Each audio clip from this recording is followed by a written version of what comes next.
Cita-cita yang dapat diwujudkan. Aku harus memilih suatu standar yang dapat dikerjakan dalam mengatur segala hubunganku dengan orang lain. Standar itu harus alkitabiah dan harus dapat diwujudkan.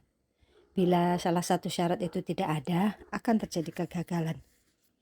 Standar itu sederhana. Pertama, aku harus menyesuaikan diri terhadap suatu cita-cita ideal.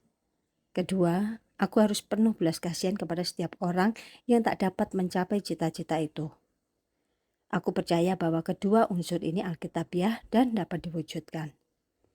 Aku percaya kedua unsur itu pada hakikatnya alkitabiah, sebab Allah menggunakan standar itu dalam mengatur semua urusannya dengan kita. Aku tidak boleh membuang cita-cita itu. Bila itu kulakukan, maka tidak ada gunanya meneruskan hidupku sebagai murid sejati Kristus.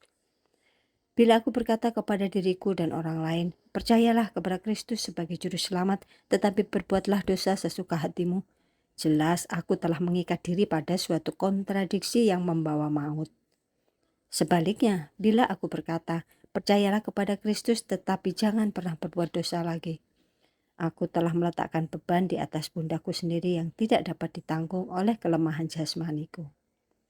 Jadi aku ibaratnya hidup dalam suatu petualangan yang menggairahkan mencapai cita-cita ideal sambil mendorong diriku sendiri untuk tidak menyerah jikalau aku terpeleset dan tersandung dalam perjalanan. Hal ini membebaskanku dari ketegangan di antara sesama rekan kerja Kristenku. Kegagalan dalam berusaha mencapai cita-cita tidak perlu dianggap sebagai musibah, asal ada pengakuan dan pengertian serta perasaan menyesal yang wajar atas kegagalan tersebut. Namun semakin kita melanjutkan usaha kita berikutnya, kita harus selalu memandang tujuan yang dikehendaki Allah bagi kita dan selalu mempercayai bahwa kuasa-Nya akan membuat kita mampu mencapai cita-cita itu. Kelemahan jasmani dan tabiat mungkin melemahkan atau mematikan kita untuk sementara waktu. Tetapi dengan kasih karunia Allah, hal itu tidak akan menghalangiku lagi. Orang-orang beriman lahir untuk meraih kemenangan dan daya geraknya yang ada dalam diri kita akan selalu mendorong kita untuk berusaha mencapai tujuan yang lebih tinggi lagi. Sebab kita adalah manusia baru yang sedang diperbarui terus-menerus oleh penciptanya, yaitu Allah menurut rupanya sendiri. Kolose 3 ayat 10. Ayat mas kita dari Roma 7 ayat 24 dan 25.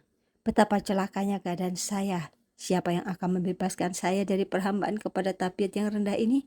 Syukur kepada Allah. Saya telah dibebaskan oleh Yesus Kristus Tuhan kita. Dialah yang memerdekakan saya. Tuhan Yesus mengasihi Anda dan keluarga Anda.